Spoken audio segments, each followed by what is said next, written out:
Shalom, selamat pagi. Renungan hari ini 15 Februari 2024 dengan tema Hati yang Bijaksana. Kalimat sampai menutup mata memberi pesan dan mengingatkan kita bahwa suatu saat kita pasti menutup mata. Kedengarannya hal ini sederhana dan tidak penting, tetapi pemazmur mengajari kita, saudaraku. Di dalam tulisannya pemazmur mengatakan, "Ajar aku menghitung hari-hari, supaya aku beroleh hati yang bijaksana, karena hari-hariku berlalu cepat." Orang yang menyadari pasti ada akhir dari perjalanan hidupnya, orang itu akan memiliki hati yang bijaksana. Sebab ia pasti tidak hidup ceroboh. Kedengarannya hal ini biasa atau bahkan mungkin dianggap tidak penting, saudaraku.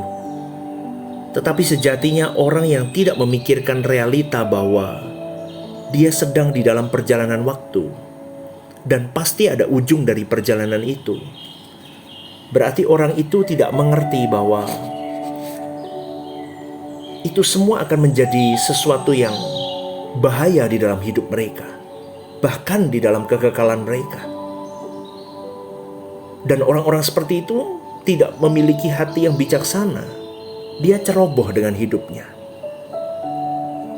Ironis, di tengah-tengah dunia yang makin gelap, makin fasik, manusia semakin tidak mempercayai keberadaan Allah. Meskipun mulutnya mengaku percaya ada Tuhan, tetapi sesungguhnya dia belum percaya dengan benar.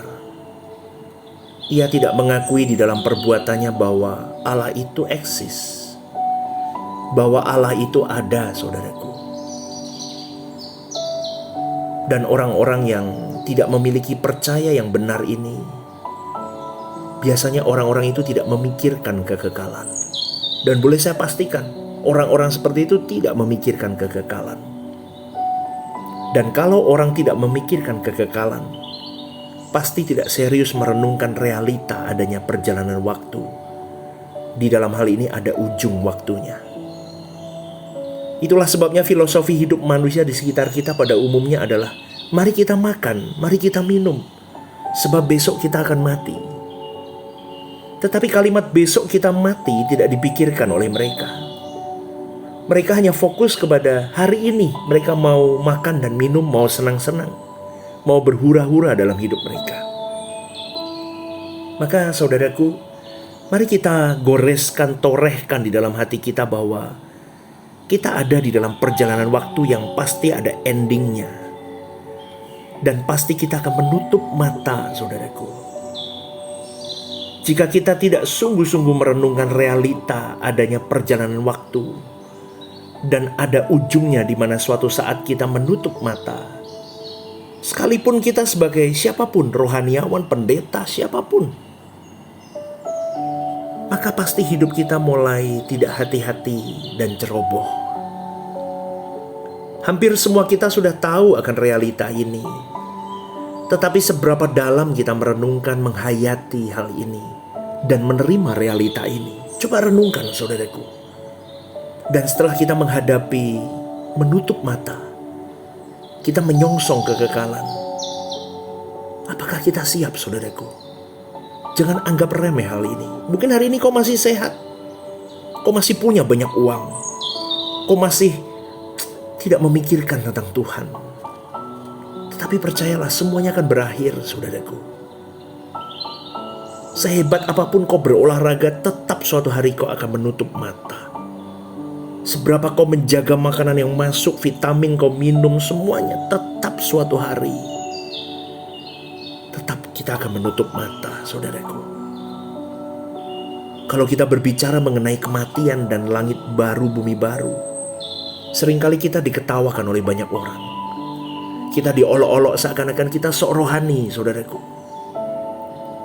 Tetapi jangan hiraukan itu, dan jangan jadikan itu jadi masalah. Tetap pada trackmu, saudaraku. Itu sudah benar. Kita menghayati realitas kefanaan hidup di bumi. Dan kita menghayati juga realitas kekekalan nanti di balik kubur kita. Karena keselamatan dalam Kristus Yesus itu diproyeksikan untuk kehidupan yang akan datang, bukan kehidupan hari ini. Namun kita tahu setan begitu lihai. Dia licik memutarbalikkan kebenaran. Hati-hati saudaraku. Kalau kita berbicara tentang keselamatan hanya dipahami terhindar dari neraka, lalu kita diperkenankan masuk surga, lalu orang Kristen disuntikkan ajaran yang sebenarnya tidak sesuai dengan firman Tuhan, maka banyak orang Kristen yang digiring untuk meyakini bahwa dirinya sudah selamat dan nanti kalau mati pasti masuk surga. Aduh, mengerikan saudaraku. Padahal sejatinya menjadi orang Kristen itu makin hari makin mengagumi keselamatan, bukan statis. Dari dulu percaya Yesus Tuhan dan Juru Selamat. Oke, is oke. Yakin kalau mati masuk surga. Tapi apakah betul dengan engkau meyakini Yesus Tuhan dan Juru Selamat lalu kau mati masuk surga? Lalu kau menjalani hari-hari hidupmu, kau jalani dengan sembrono, seperti orang yang bukan umat pilihan. Kau tidak memikirkan keselamatan. Hati-hati saudaraku, setan begitu licik menipu banyak orang Kristen dengan ajaran-ajaran yang melenceng. Jadi kalau mereka berbicara tentang keselamatan, hal itu diyakini bahwa nanti kalau mati masuk surga lalu menjalani hidup seperti orang-orang yang seperti apa adanya di dunia ini.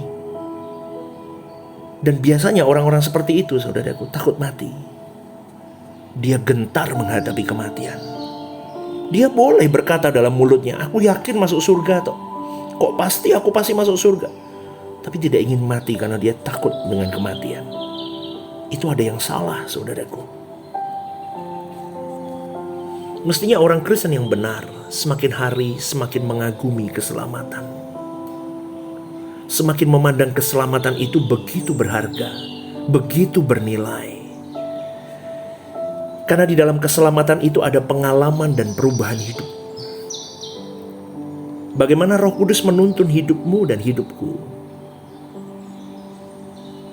Jadi dinamika hidup seseorang yang dipimpin Roh Kudus akan terjadi perubahan yang luar biasa. Dari manusia yang penuh dengan karakter dosa berubah menjadi karakter ilahi. Dan akhirnya berkodrat ilahi dengan keagungan karakter yang Allah ajarkan kepada kita di dalam dan melalui Roh Kudus itu sendiri. Itulah kekristenan yang benar. Seperti itu saudaraku. Bukan hanya sekedar menjadi orang baik sebagai orang beragama, tetapi mengalami sentuhan Roh Kudus yang membawa dirinya kepada perubahan. Perubahan bukan hanya menjadi manusia yang santun beradab di mata manusia, tetapi menjadi manusia unggul di hadapan Allah. Dan itu harta kita. Jadi saudaraku, kalau Tuhan berkata kumpulkan harta di surga, berarti ada proses akumulasi, proses penumpukan. Apa itu proses penumpukan? Yang apa yang ditumpuk? Apa yang diakumulasi semuanya? Yaitu adalah perubahan karakter kita. Jadi kalau bangsa Israel mengalami proses yaitu perjalanan dari Mesir ke Kanaan, mereka menempuh jarak. 1 Korintus 10 menunjukkan bahwa bangsa Israel dalam perjalanannya dari Mesir ke Kanaan menjadi gambaran perjalanan hidup orang Kristen hari ini. Dan perubahan itu sesuatu yang indah, yang mestinya kita rasakan, kita alami. Dan dari pengalaman itu saudaraku, timbul kekaguman kita. Betapa dahsyat dan ajaibnya Tuhan di dalam perjalanan hidupku. Jadi saudaraku, keselamatan di dalam Yesus Kristus bukan hanya untuk menyelamatkan jiwa kita dari api kekal, tetapi menyelamatkan karakter kita. Pagi hari ini, ayo kita berjuang bersama, memiliki hati yang bijaksana. Hati yang benar-benar berjuang untuk diubah, diproses.